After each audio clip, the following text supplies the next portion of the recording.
Hello दोस्तों, आज के इस वीडियो में हम कर रहे हैं सूरदास द्वारा रचित पद की व्याख्या। पद है निर्गुण कौन देश को बासी, मधुकर हंसी समझाई सोहदे पूजती साचन हासी। को है जनक जननी को कहियत कौन नारी को दासी, कैसो वरन भेष है कैसो के ही रस में अभिलाषी। पावे गो पुनि कियो आपनो जो रे कहे को गासी, सुनत मौन हवे रहो ठग्यो सो सूर सबे मति नासी। तो इस पूरे पद की व्याख्या बहुत सरल से शब्दों में आज हम आपको समझा रही हूँ। मैं आपको देखिए, जो पद है सूरदास द्वारा रचित है। इस पद में कृष्ण ने जब ब्रज में उद्धव को भेजा गोपियों को निर्गुण के बारे में बतलाने के लिए, तो उद्धव ने गोपियों को निर्गुण के बारे में बताया और योग साधना करने की वकालत की। वे गोपियों को कहते हैं कि निर्गुण को जानो और योग साधना के बारे में जानो, जिसका गोपियों ने विरोध किया, क्योंकि गोपियां तो श्री कृष्ण के सगुण स्वरूप को प्यार करती थी, उनसे प्रेम करती थी। तब उद्धव को निरुत्तर करने के लिए जो गोपियां प्रश्नवाद शैली में जो पद में कहती हैं, वही बहुत सुंदर ढंग से सुर ने अपने पद में निरूपित किया है। तो देखिए, जो पहली पंक्ति, निर्गुण कौन देश को बासी। गोपियां उद्धव से कहती हैं कि हे उद्धव, यह तो बताओ कि जिस निर्गुण निराकार ब्रह्म की तुम इतनी चर्चा कर रहे हो, इतनी वकालत कर रहे हो, वह किस देश का निवासी है। मधुकर उद्धव के लिए आया है। मधुकर हंसी समझाई सोहदे भूजति साचना हासी। वे कहती हैं, शपथ देकर हम सच कहने के लिए कह रही हैं, मजाक नहीं कर रही।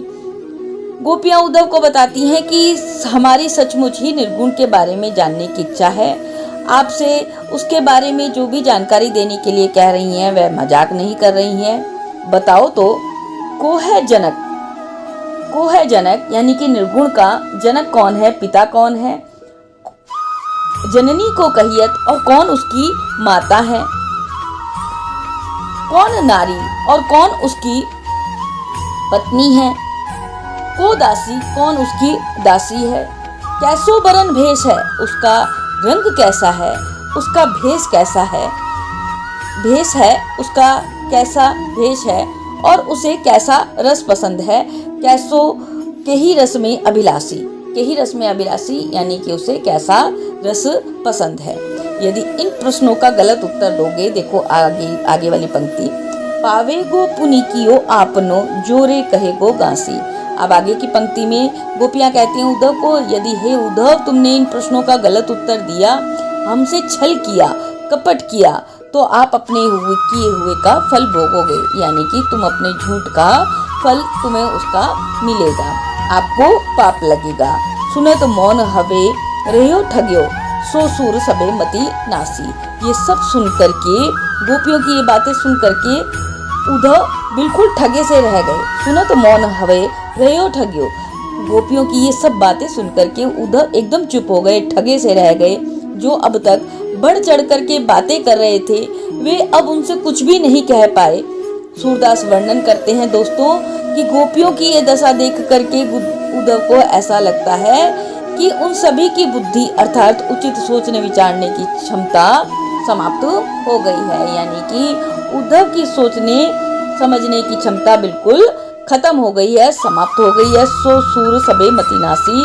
उद्धव कहते हैं कि गोपियों की ऐसी वाक्पटुता सुन करके उनकी मति भ्रष्ट हो गई है, उनकी सोचने समझने की क्षमता, उनकी विवेक क्षमता समाप्त हो गई है।